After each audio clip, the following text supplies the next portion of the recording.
What is up, everybody? It is Jake back with the MF Film Room. Thank you so much for being here. If you want to be up to date on all things EA College Football, hit that red subscribe button. Do it.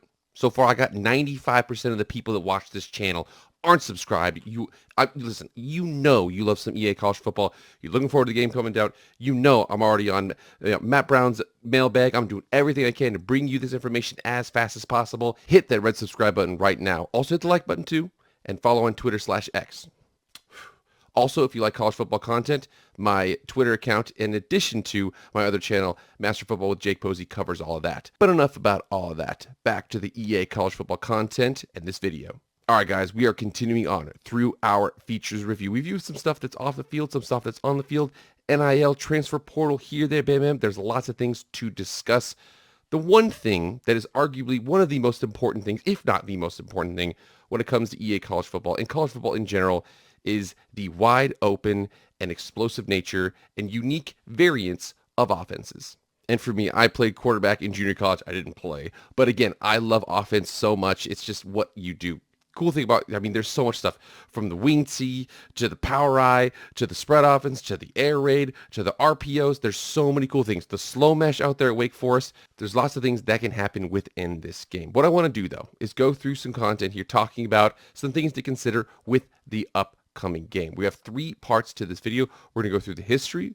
We're going to go through the factors to consider and then the recommendations that this game can have. Let's get into that content right now. And remember, please like and subscribe. Without further ado, here we go. So we're going to talk today about offense. So offense is, I think that there's a lot that actually you can build off of from NCAA and from Madden that they've done right now pretty well. We're going to go over the history today. We're also going to go over some factors to consider and then ultimately my recommendations. Let's get into that history right now. So the history of the updates. So there's a couple of things in here. I usually go off of NCAA 2014 and I'm going to go off of Madden 19 until present.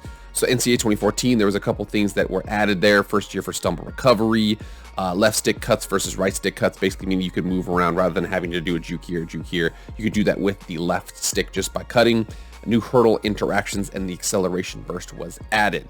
So here we are on NCAA 2014's Wikipedia page. You see the fact that it mentioned a couple of those things. New run blocking AI, new stamina system, stumble recovery, new camera angles, power recruiting, things like that. They were all added in here. Hard cuts, force impact tackling, those things were added here.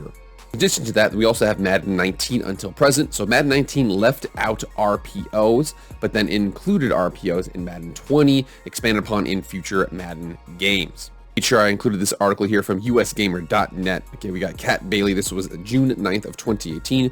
Why Madden 19 won't feature RPO, the strategy that helped the Eagles win the Super Bowl. Again, this is something that Doug Peterson has been known for, a lot of RPOs in their offense. It was not included in that game, but would be included in the next game. So I want to make sure I give credit where credit is due because the developers at Madden wanted to make sure they could get the animations down and get the physics of everything down and tightened up. So they didn't include it in Madden 19, but they did include it in Madden 20. You see the fact that they've got all these things, new run pass options, RPOs, a couple things here, a couple, stretches, we got some dives, we got some bubbles. A lot of those things were added in there. They wanted to make sure they got it down. Again, give credit where credit is due. I think the EA has had some issues in the past with getting the efficiency of their game down, but this is one area where they held something back to make sure they got it right going forward. So moving on from that, we have the factors to consider. There's a couple different things here in terms of the rules from college to pro, from NCAA to the NFL. Rule differences between the NCAA and NFL. We have the ineligible man downfield. From the offensive perspective, we have NCAA is more than 3 yards, NFL is more than 1. We also have pass interference and illegal contact. Pass interference is mostly the same. The penalty amount is a little bit different. And then we have illegal contact, which does not exist in college. So you see here the NFL has a spot foul for PI. College has a max of 15 yards.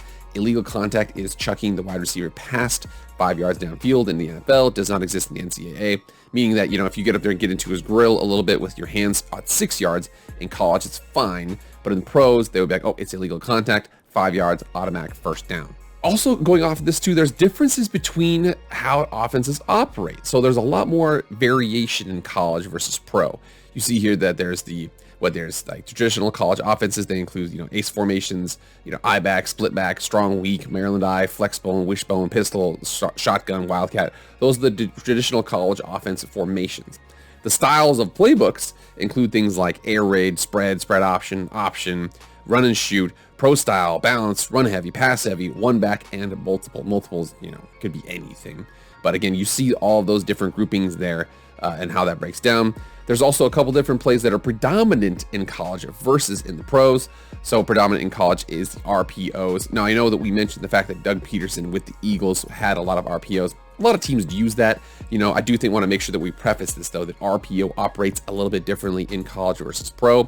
Ben Roethlisberger for the Steelers last year used RPOs in his system. He was not the R in the RPO. He couldn't run, okay? He was mobile as a tree.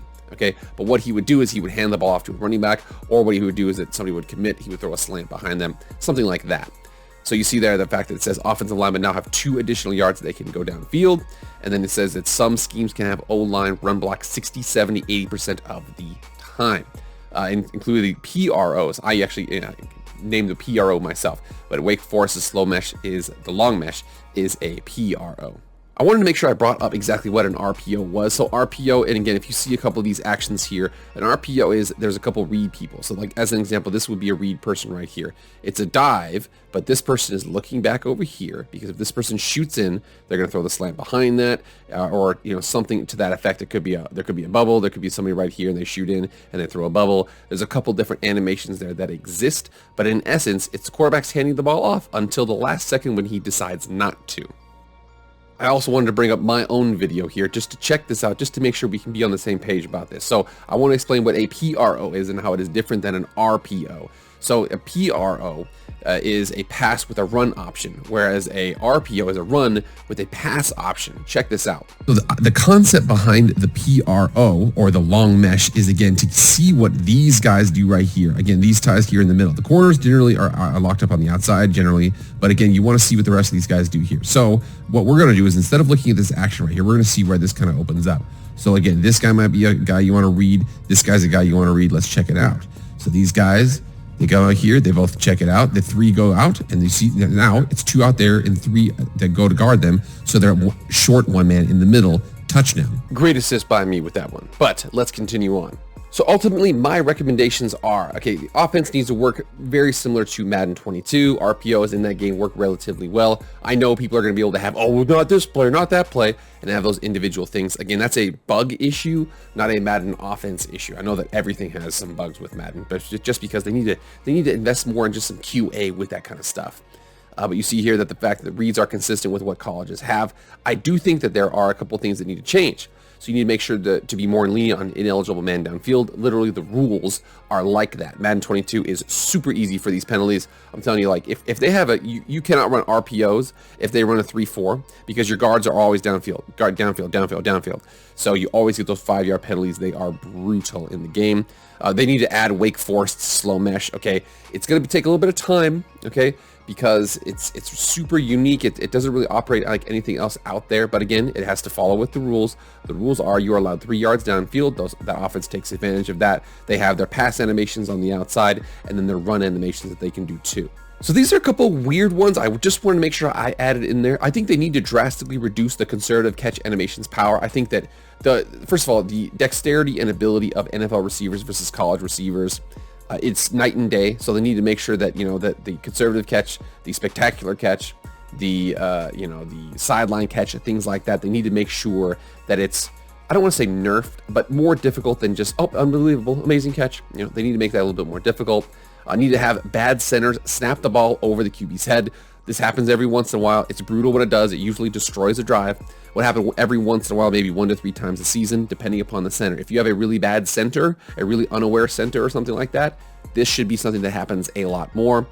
And then again, the last thing here, someday, they need to return to physics-based animations. This is not an offense or defense situation. I want to make sure I bring up a video really quickly that highlights what I'm talking about.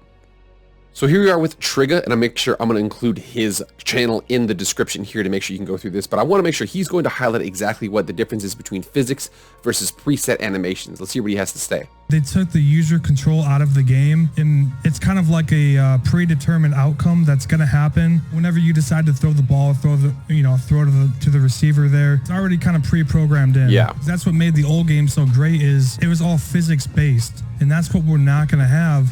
Now, EA did just come out with a recent post talking about how they wanted to go back to physics-based gameplay, that with the current animations that are in Madden, there's no way that's going to work in NCAA. So if they're going to be staying on Frostbite, we are just praying that they take out a lot of these animations. That way we can have a free user-controlled game.